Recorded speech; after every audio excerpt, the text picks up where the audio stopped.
but it's hard because if something, like you said, even if it's something that may not be healthy for you, but it's still satisfying. Right.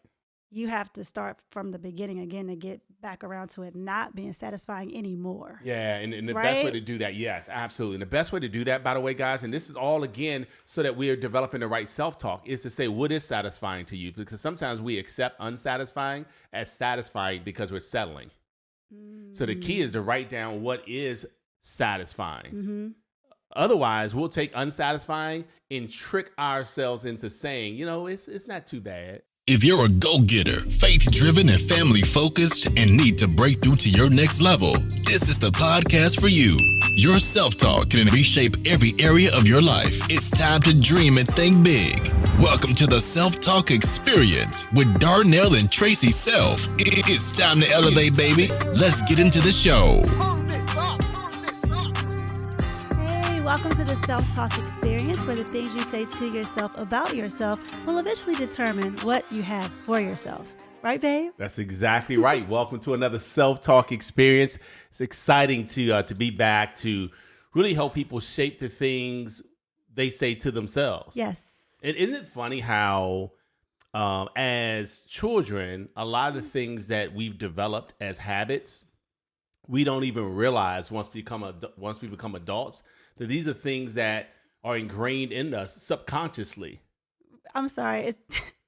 You said, isn't it funny how, but when people start off saying that, you made me think, I'm sorry. When you're talking to somebody and they say, isn't it funny how, and usually whatever comes behind that is not good. You're like, oh, here we go. Right. When you said that, I was like, oh no, what's he about to say? No. But yeah, I'm sorry. You threw me off. Yes. No, isn't it funny how? Yeah, no. I'm sorry. Go ahead. No, what I'm talking about is there are times where, as a young adult, you're doing things habitually, okay, and you don't realize that you're doing them habitually, like turning on a light in a dark room. Okay. Right? Because that's just something that you realize, hey, if the room is dark and you want light, the switch is the action or the behavior you have to take to turn on a light. But you're taught that. Yeah. Yeah. Or you're taught by either modeling or your parents or someone had you, hey, hit this light. When it was dark, you saw that light came on. Right. But here's the funny thing. We take that for granted. This is what I really want to talk about here because this has everything to do with self-talk. I know you're thinking, babe, what does it have to do with self-talk? But it does. Because if you were new to this country, let's say, okay, and wherever you came from, let's call it a third world country, there were no doorbells. Mm-hmm. So for the first time, you're sitting in my house as a visitor, and the doorbell rings. You don't know what that is. You've never heard a doorbell. So you don't know if it's maybe something that's cooking, if it's some alarm. Right. Like you have no idea it means somebody's at the front door. But watch this. When you see me get up and I go to the front door and let's say visitors come in, how many times do you think it would take for that doorbell to ring and for me to get up and let more people in before you realize the doorbell means somebody's at that door? Right. Not many times. Yeah. Yeah. So here's what I want to talk about, because if that's the case and you can form a habit of realizing the doorbell means that there's someone at a front door, then we can use that same process, because this is how the brain works, to dictate our pathway to success. How so? Because when you are around people who have become successful, just like you're around people who know to answer the door when the doorbell rings, then you start to pick up on things that someone who's not had success would perceive as not satisfying. The only reason that you have a habit is because there's something that you thought was satisfying. So there was a cue first, right? Some stimulus. And then there was something that motivated you. They call it a craving, that motivated you to act on it. So you have to have the cue. You have to have the craving. The craving is the motivation. You have to act on it. So there has to be some action, some behavior, and then there has to be a reward. That's the phase every habit goes through. So what I'm trying to say about success, and this is so good because, look, I shouldn't say it's so good because I'm saying this like, what I'm saying is so good. But it's so good because when I figured this out, I thought, man, so hold on. Everything I do is leading me either to point A or point B. Like Right. every single thing. Like if you want to have success, there are habits that lead there. And you can figure out those habits, you'll figure out the reward, which is success. Then there are habits that lead to failure. And Well, that's what I was going to say too. There's also a prompt, and you'll get to a failure, and that'll be something, maybe a habit that you'll break, yeah. right? Yeah. So, okay, keep going. Well, no, that's what I'm asking. If the same exact scenario happens, and at the end it's not a reward, but something that is traumatic or something that's not what you want, then that's where you learn from a failure. Right. So if that's a habit for you, and you keep doing the same thing over and over and over, failure, then your brain is prompted to say, maybe I shouldn't do that. That should not be a habit. Well, so now here's a challenge Right? with that. Yeah, no, kind of. Okay. Because here's a challenge. Here's a challenge in that. So the reward should be satisfying. This is what makes people do it over and over again. Now, whether it's a good thing or a bad thing, it's still satisfying. If it's smoking and it causes some relief, or a particular feeling, then people still do it because they got the reward they wanted, whether it's good or bad. I got it. Okay. So look, check this out. So because I know that rejection causes me to get better because I learned through it. And rejection means that I'm one step closer to acceptance from someone who's looking for my product or service. I know that is a part of the game to success. However, for someone else, that reward for them is unsatisfying. I was going to say that's failure to some people. Exactly. Only because they have not been around people who've answered the door from the doorbell. They have not been around enough people who've been successful. And so what they see as failure really could be success. If they're around successful people all the time, people who hang out with people who are in sales and marketing and own their own business realize there's a bunch of networking events where they meet a bunch of people, and some of those relationships don't end up being relationships that lead them to success in that moment, but relationships they can count on maybe later on that lead to success. Right. So what you're saying is if you are in the presence of watching someone be successful, you're learning, right? Yes. So you're learning if the doorbell rings, someone gets up and gets the door. The doorbell rings, somebody gets up and gets the door. So you're learning that's a good habit. Right. But if you don't have good people around you, that same person who's from somewhere else and gets here and has no idea what a doorbell is could be the person at the door, standing at the door, standing there waiting, not knowing that they have to ring the doorbell. Right. They're standing there. They don't have anyone showing them. You have to ring the doorbell. So they're standing there waiting for success. They're waiting for the door to open, but no one's going to open the door because they don't have a path to follow. Right. So is that? Yeah. So it could go either way. So what you're doing is saying, hey, look, perhaps it could be this scenario, right? Because the scenario I gave is a person on the inside of the house not answering the door because he had no idea that it meant someone was at the door. The scenario you gave was somebody at the door ringing the bell. Now that person inside doesn't even know the answer. So now you got two people on the same path to, unfortunately, a place that they're not succeeding in because they've chosen to hang out with people. And look, this is so tough for me to say because I don't want people to feel like, because I'm hanging out with people who aren't successful, will never become successful. That's certainly not true because the group I connected with were motivated to shift and change their habits, even though none of us had success, but we took classes, we were mentored, right? So I'm saying all of this because this is all about habits. And I wrote something down because I wanted to go through some of the things I did, one, to allow us to have great habits. And I thought I'd share with our audience today. And then I also wrote down the things that I did to break bad habits. Okay. So I'm going to share the things that we did to create good habits and the things that I did to break bad habits. And I already know you're going to pick me apart and ask a bunch of questions on this. So it's fine. Okay. All right. So anybody who wants to create a good habit, like you're like, man, if I can shift these habits and create a habit towards becoming healthier, a habit towards becoming wealthier, a habit towards being a better friend, whatever the habit is, about to help you right now. All right, so I wrote this down. So this will help me out. I used to have it in my office. Okay. And so 4 things when you want to create a good habit. Number one, make it obvious. Make it obvious. You mean put yourself out there that you want to start creating this habit? What do you mean by that? I'm going to go through all four, and then I'm going to answer that question because I think it'll make more sense. Okay. So that's a good question. Make it obvious.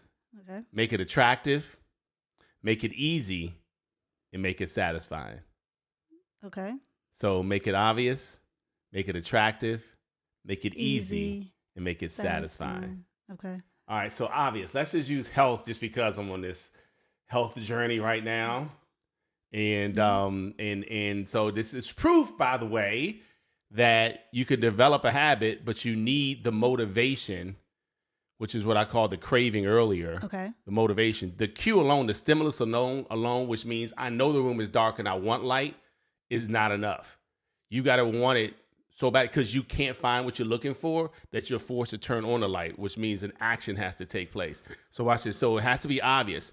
So the light switch is obvious that turns on the light. If I'm going for health, then obvious is that it's right. It's available for me. It's obvious that right now I'm not where I want to be. I don't like the way I look in my shirts, or I can't fit the seatbelt anymore on the airplane, or I can't, whatever's happened where you're like, it's obvious I need to change. The doctor said that if you don't do X, Y, and Z, you're going to really have a tough time. So when you're saying that, I get that. So what if I'm in the dark room? It's obvious that I need light. I can't see what I want. But what if I don't know where the light switch is or that there is a light switch? So that's okay. So look, so attractive, that means that if you're like, look, I don't really like rice cakes. Well, can you put some almond butter on it?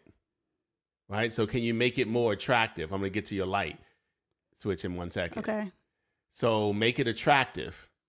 So people don't want to move towards anything that they don't feel good about doing. Right. So make it attractive. Okay. Then make it easy. So here's the light switch. It's got to be something that's easy to do. If I say, hey, take a Phillips screwdriver, you've got to take the plate off the light. Then I need you to hook up these 3 wires and then click the button. Yeah, then you'll get light. Yeah, that's too much. That's my point. And you had me at get the pliers. Right. I'm not doing that.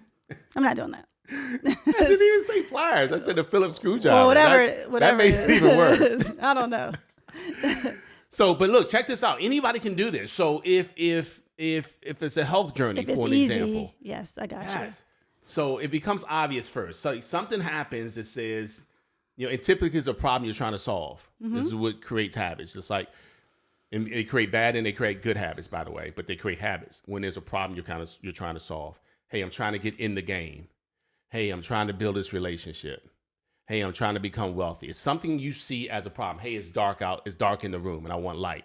So typically a habit is created because there's a problem that you're trying to solve. Mm-hmm.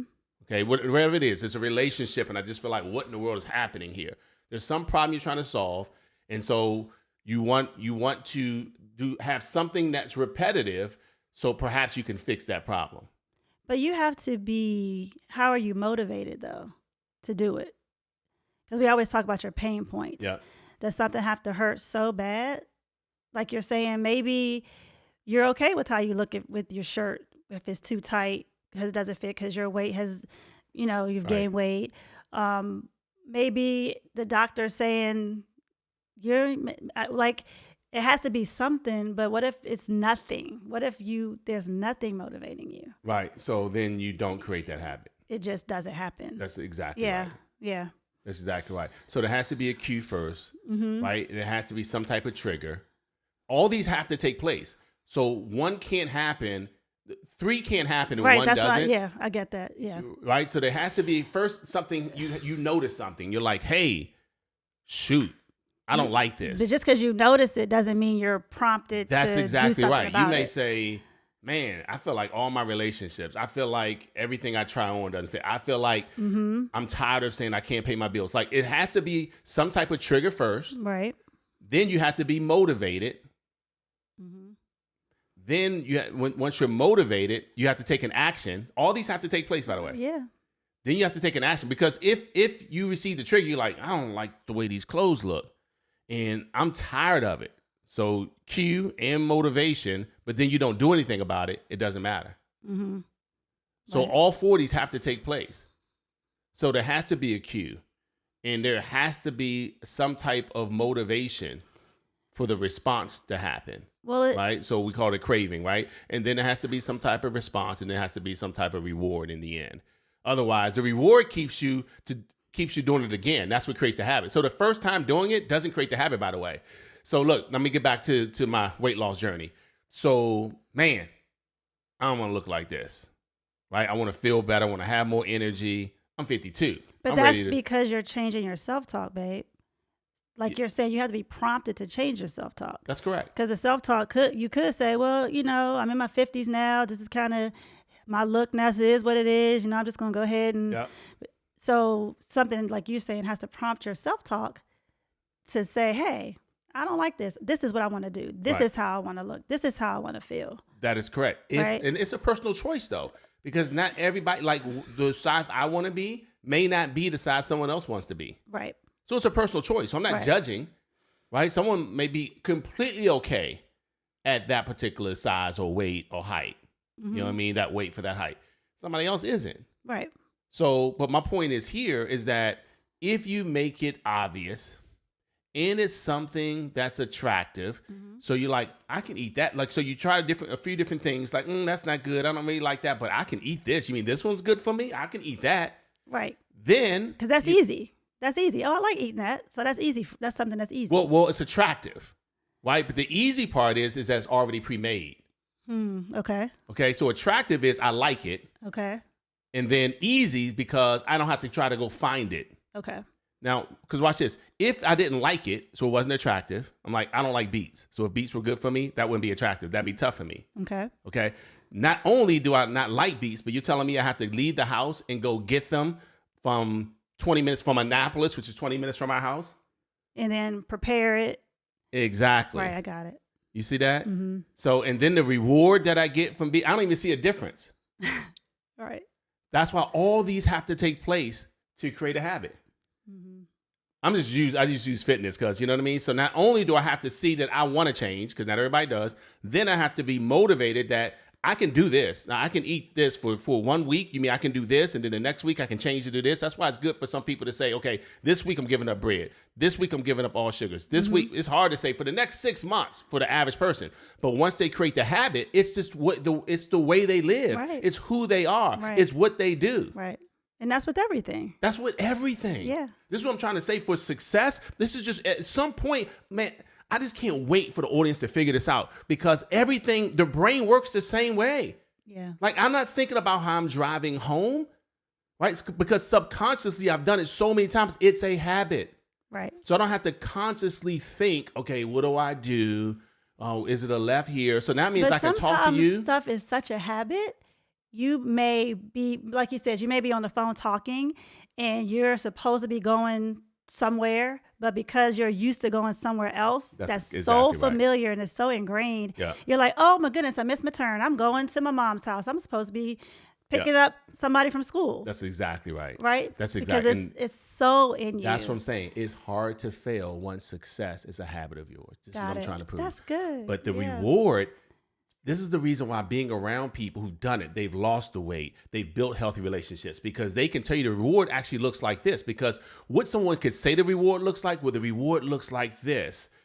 And you're thinking, oh, so I'm okay then with getting more people not to show up when I invite them out to meet with me. Because That's you went through that and you're successful. and I know the reward looks And like that- this. right. They think the reward should look like that. Like some people work out and they think I'm supposed to lose weight day one and I'm supposed to all of a sudden look in the mirror and see something different. So they're Right. looking for the immediate reward. Right. But when you've talked to people who've gone through the process, they're like, oh no, you got to detox first. Your body's Yeah. got to shift. It's metabolic rate change. Like all this stuff changes. Right. So thought I'd share that. All right. Let me just one more thing I wanted to share with the self-talk experience audience. All right. And this is just the opposite on how to break a habit, because I said I was going to talk about that real quickly. Okay.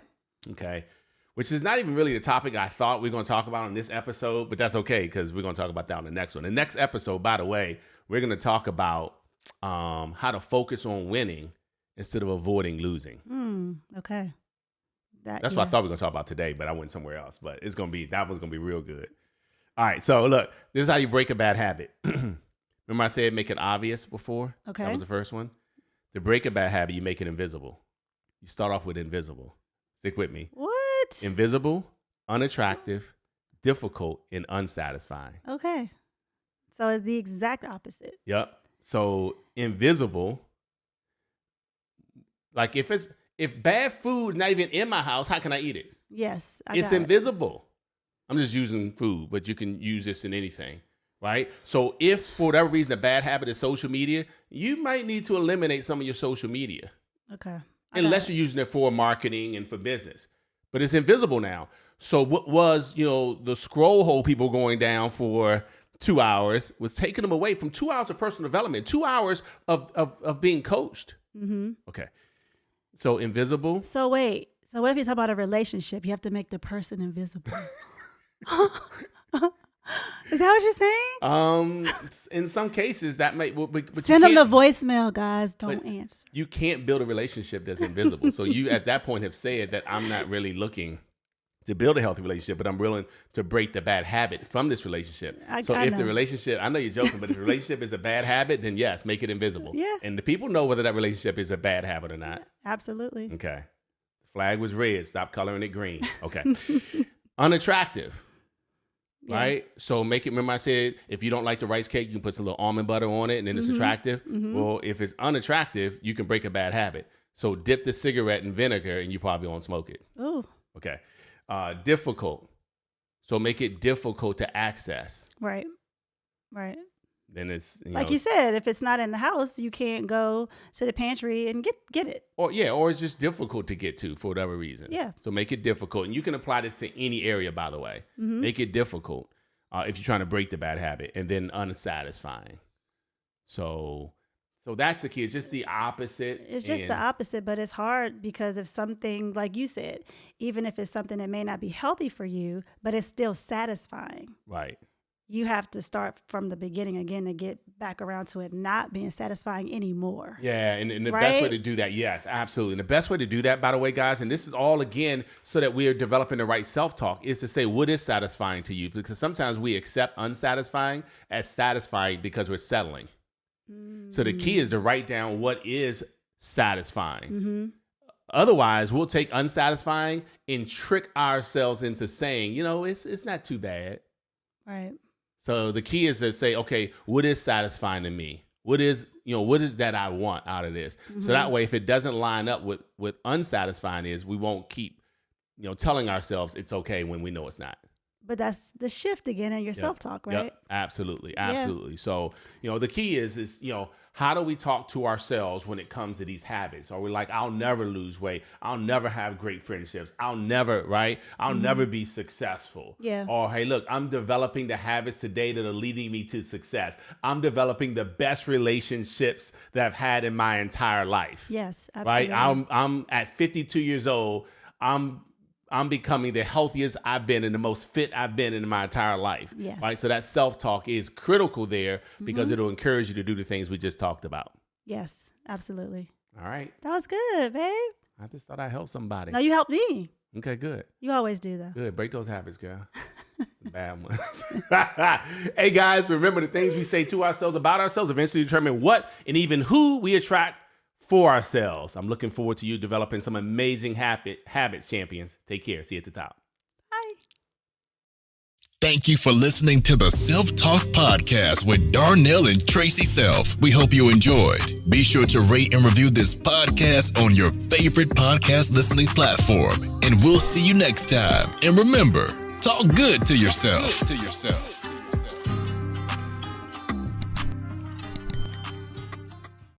If you've ever started something and said to yourself, I'm not quitting until I reach the finish line, there's a perfect podcast for you.